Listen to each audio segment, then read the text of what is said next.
Assalamualaikum warahmatullahi wabarakatuh. Perkenalkan, nama saya Susanti Putri Iskandar dengan nomor mahasiswa 222151119. Video ini saya buat untuk memenuhi tugas mata kuliah Filsafat dan Sejarah Matematika dengan dosen pengampu Bapak Dr. Andes Dedi Nurjamil, Magister Pendidikan. Pada video kali ini saya akan membahas mengenai filsafat pendidikan idealisme. Yang pertama, pengertian filsafat pendidikan idealisme. Pengertian filsafat idealisme berasal dari kata idea yang berarti sesuatu yang hadir dalam jiwa dan isme yang berarti paham atau pemikiran. Secara bahasa, idealisme adalah sebuah paham realitas yang berdasarkan atas ide atau gagasan. Idealisme merupakan suatu aliran filsafat yang mempunyai pandangan bahwa hakikat segala sesuatu ada pada ide manusia. Idealisme adalah pendekatan filosofis yang memiliki prinsip yang berada di pusat bahwa ide hanya kebenaran realitas. Dalam pencarian kebenaran, keindahan, dan keadilan yang abadi dan kekal. Yang difokuskan adalah penalaran sadar dalam pikiran. Selanjutnya, mengenai tokoh-tokoh idealisme ada Plato, Al-Ghazali, David Hume, Fichte, Hegel, Immanuel. Menurut Plato berpendapat bahwa sesuatu itu dapat dipikirkan oleh akal dan berkaitan dengan ide atau gagasan. Mengenai kebenaran tertinggi dengan doktrin yang dikenal dengan istilah ide, Plato berpendapat bahwa dunia ini tetap dan jenisnya hanya satu, sedangkan ide tertinggi adalah kebaikan. Aliran ini dapat digunakan sebagai alat untuk mengukur, mengklarifikasi, dan menilai segala sesuatu yang dialami sehari-hari. Menurut Al-Ghazali, dia merupakan tokoh-tokoh sentral di kalangan Muslim. Bahkan ia diberi gelar Hujatul Islam. Ia berasal dari kota Khurasan, dan di antara karya-karyanya yang berjudul Ihya Ulumuddin dan Tahfi al-Falashifa, pada buku yang kedua inilah Al-Ghazali menolak 20 pendapat filosofi Muslim tentang berbagai pendapat atau perdebatan. Yang ketiga, David Hume. Menurut David Hume, pengetahuan bersumber dari pengalaman yang diterima oleh panca indera, sehingga hal itu mendorong kita bahwa untuk menemukan suatu pengetahuan melalui pengalaman. Yang keempat, menurut Fichte, memakai nama idealisme subjektif. Jadi pandangan-pandangan berasal dari subjek-subjek tertentu. Dia menyandarkan keunggulan moral untuk sebuah etika manusia yang ideal. Dia diduga sebagai pendiri idealisme di Jerman. Yang kelima, menurut Hegel, mengangkat idealisme subjektif dan objektif untuk menggambarkan tesis dan antitesis secara berturut-turut. Hegel sendiri mengemukakan pandangannya sendiri yang disebut idealisme absolut sebagai sintesis lebih tinggi dibanding unsur yang membentuknya atau tesis antitesis. Yang terakhir, menurut Kant, menyebut pandangannya dengan istilah idealisme transendental atau idealisme kritis. Dalam alternatif ini, isi pengalaman langsung tidak dianggap sebagai benda dalam dirinya sendiri, dan ruang dan waktu merupakan forma intuisi kita sendiri. Schelling telah menggunakan istilah idealisme transendental sebagai pengganti idealisme subjektif. Selanjutnya, mengenai ciri-ciri aliran idealisme. Ciri-ciri aliran idealisme yaitu mengevaluasi aliran ini menggunakan evaluasi esai, dikarenakan evaluasi ini lebih efektif untuk digunakan dalam pembelajaran sehingga dapat meningkatkan keterampilan peserta didik dalam mengerjakan soal ujian. Selanjutnya, macam-macam idealisme. Yang pertama, idealisme subjektif. Idealisme subjektif adalah filsafat yang berpandangan idealis dan bertitik tolak pada ide manusia atau ide sendiri. Yang kedua, idealisme objektif.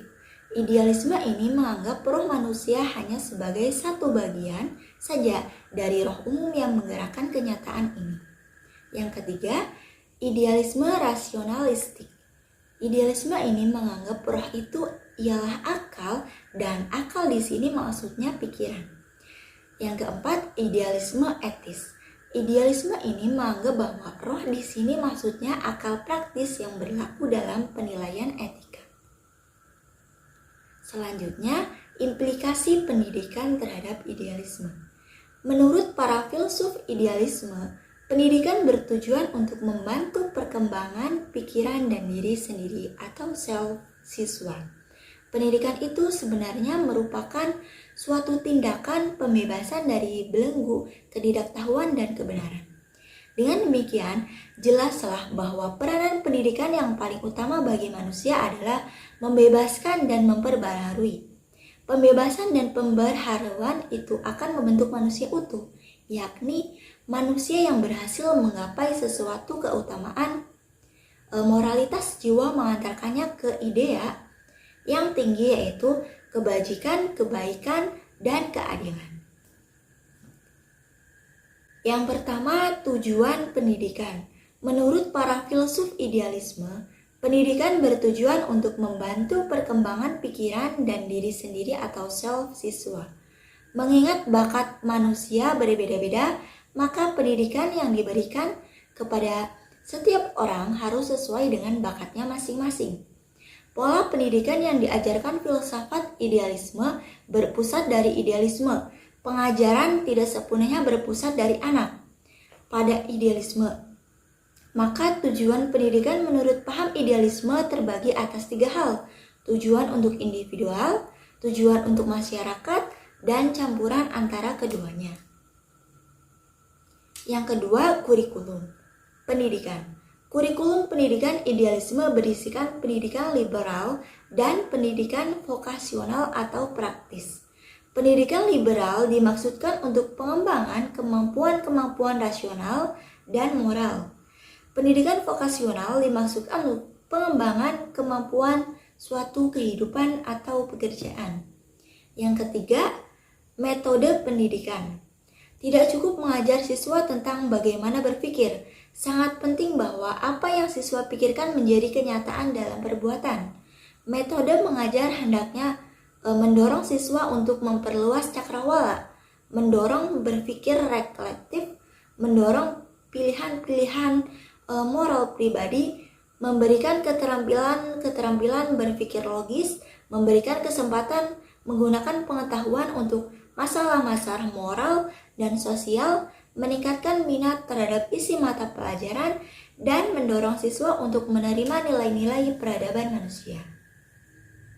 Guru dalam sistem pengajaran yang menganut aliran idealisme berfungsi yang pertama, guru itu adalah personifikasi dari kenyataan si anak didik. Yang kedua, guru itu harus seorang spesialis dalam suatu ilmu pengetahuan dari siswa. Yang ketiga, guru itu harus menguasai teknik mengajar secara baik. Yang keempat, guru itu haruslah menjadi pribadi terbaik sehingga disegani oleh para murid. Yang kelima, guru itu harus menjadi teman bagi para muridnya. Yang keenam, guru harus menjadi pribadi yang mampu membangkitkan gairah murid untuk belajar. Yang ketujuh, guru harus bisa menjadi idola para siswa. Yang kedelapan, guru harus rajin beribadah sehingga menjadi insan kamil yang bisa menjadi teladan bagi siswanya. Yang kesembilan, guru harus menjadi pribadi yang komunikatif. Yang kesepuluh, guru harus mampu mengapresiasi terhadap subjek yang menjadi bahan ajar yang diajarkannya. Yang kesebelas, tidak hanya murid, guru pun harus ikut belajar bagaimana para siswa belajar. Yang ke-12, guru harus merasa bahagia jika anak muridnya berhasil. Yang ke-13, guru haruslah bersikap demokratis dan mengembangkan demokrasi. Dan yang ke-14, guru harus mampu belajar bagaimanapun keadaannya. Yang keempat, peran guru. Para filsuf idealisme mempunyai harapan yang tinggi dari para guru. Keunggulan harus ada pada guru. baik secara moral maupun intelektual. Tidak ada satu unsur pun yang penting di dalam sistem sekolah selain guru. Guru hendaknya bekerja sama dengan alam dan proses penggabungan manusia, bertanggung jawab menciptakan lingkungan pendidikan bagi para siswa. Model pemikiran filsafat idealisme yang menganggap anak didik merupakan makhluk spiritual dan guru yang juga menganut paham idealisme menjadikan sistem pengajaran di kelas biasanya berkeyakinan bahwa spiritual merupakan suatu keyakinan mereka, tidak melihat murid sebagai apa adanya tanpa adanya spiritual. Yang kelima, peran siswa. Siswa berperan bebas mengembangkan kepribadian dan bakat-bakatnya. Bagi aliran idealisme, anak didik merupakan seorang pelajar, seorang pribadi tersendiri sebagai makhluk spiritual. Mereka yang menganut paham idealisme senantiasa memperlihatkan bahwa apa yang mereka lakukan merupakan ekspresi dari keyakinannya sebagai pusat utama pengalaman pribadinya sebagai makhluk spiritual. Yang terakhir, kesimpulan. Idealisme dapat diartikan sebagai pengetahuan serta kebenaran tertinggi yang merupakan ide atau akal pemikiran manusia, sehingga sesuatu dapat terwujud atas dasar pemikiran manusia. Filsafat idealisme sangat penting dalam dunia pendidikan karena meletakkan manusia atau peserta didik sebagai subjek yang memiliki pengetahuan yang tersimpan dalam dirinya, baik pengetahuan umum maupun agama. Dalam pendidikan, idealisme mempunyai peran besar dalam kemajuan suatu pendidikan. Kemajuan tersebut bisa kita lihat dari pendidik, metode pembelajaran, dan kurikulum yang digunakan. Mungkin cukup sekian penjelasan dari saya. Wassalamualaikum warahmatullahi wabarakatuh.